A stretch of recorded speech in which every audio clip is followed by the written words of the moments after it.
apa waktu yang sangat dianjurkan agar kita berdoa? Ada apa waktu? Apa kondisi? Kondisi bukan waktu saja.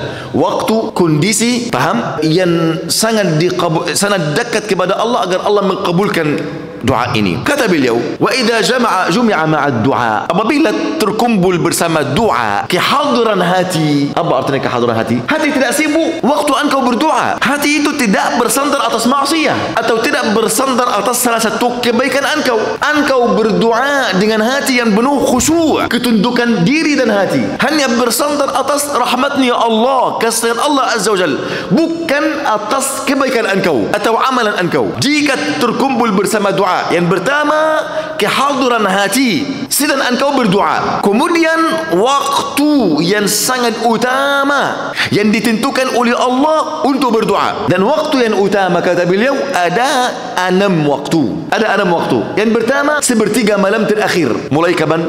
Mulai kapan? Sepertiga malam terakhir, hampir jam 1 atau setengah 1 sampai azan fajar. Setengah malam pada jam hampir 11 setengah malam. Sepertiga malam hampir jam 1 atau setengah 1 sampai apa? Jam azan fajar. Ini sepertiga malam terakhir. Ini doa yang disaksikan oleh Allah, oleh para malaikat. Allah Subhanahu wa taala turun di langit yang pertama. Allah memanggil hambanya. Barang siapa yang berdoa kepadaku, barang siapa yang bermohon kepadaku, barang siapa yang minta dariku, Allah Subhanahu wa taala terus menerus memanggil hambanya sampai azan subuh. Faham ya ikhwani? Allah memanggil sedangkan hambanya itu lalai atau tidur. Ini musibah ya ikhwani. Waktu yang pertama sepertiga malam terakhir. Waktu yang kedua jika ada azan. Jika ada azan dan sesudah azan. Waktu yang ketiga antara azan dan iqamah. Antara azan dan iqamah. Waktu yang keempat sesudah salat. Dan sesudah salat di sini ulama berbeda pendapat. Apakah sesudah salat sebelum taslim, setelah tasyahud dan sebelum taslim, atau sesudah engkau melaksanakan salat? Yang rajih sebelum engkau taslim. Sebelum engkau taslim dari salat. Salat apa? Salat yang wajib, salat fardu. Kata Nabi sallam, setelah engkau bertasyahud dan doa Allahumma inni a'udzubika min adzabi jahannam wa adzabil qabr wa min fitnatil mahya wal mamat wa min fitnatil masiihid dajjal summa liyatakhayyar min ad-du'a a'jabu. Kemudian engkau memilih doa mana yang engkau inginkan, fa innahu mustajab. Karena doa pada waktu ini mustajab. Ini kapan ya ikhwani? Sebelum engkau bertaslim. Karena tidak ada nas berkata Nabi jika dia bertaslim Nabi berdoa. Keras, Nabi berdoa. Tidak ada nas berkata, bahkan semua nas apa? Nabi lakukan apa? Zikir setelah solat. Tidak pernah para sahabat berkata jika Nabi sudah melaksanakan solat Nabi berdoa. Tidak ada nas berkata ini. Tapi zikir. Oleh kerana itu dalam Al-Quran Allah berfirman, fa idza qara'tumus salata fadhkurullaha. Apabila kalian sudah melaksanakan salat maka berzikirlah kalian kepada Allah. Tidak berdoa.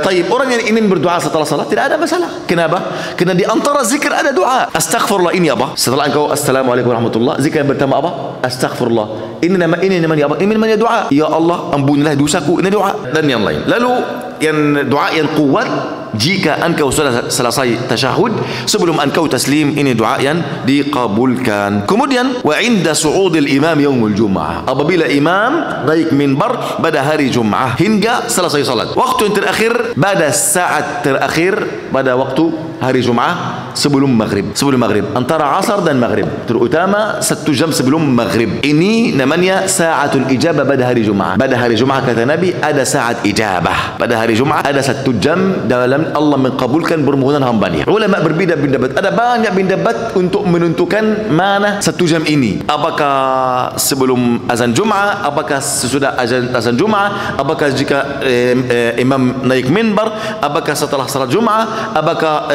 semua hari Jumaah ini ada, atau sebelum maghrib. Yang sahih sebelum maghrib. Untuk siapa? Ada hadis riwayat Muslim, tidak ada seorang, makna hadisnya tidak ada seorang duduk di masjid sebelum maghrib pada hari Jumaat dan dia berdoa kepada Allah dengan sesuatu kecuali Allah mengabulkan permohonannya. Artinya saat ijabah pada hari Jumaat bagi siapa? Yang duduk di dalam masjid. Oleh kerana itu para salafus salih, mayoritas salafus salih, mereka menumpulkan atau simpan doa mereka selama minggu ini untuk mereka bermohon sebelum maghrib pada hari Jumaat. Ada banyak mereka antara mereka masuk ke dalam masjid setelah selesai salat asar sampai azan maghrib. Tidak diganggu sama sekali oleh siapapun. Tidak boleh ada orang mengganggu mereka antara asar dan maghrib, atau sebelum maghrib hampir 1 jam sebelum azan maghrib. Ini pada hari Jumaat. Ini saat yang Allah SWT mengabulkan permohonan seorang hamba. Kerana hari Jumaat ini hari raya. Lalu Allah menjadikan saat untuk mengabulkan permohonan hambanya di akhirnya, bukan di awalnya. Paham ya ikhwani?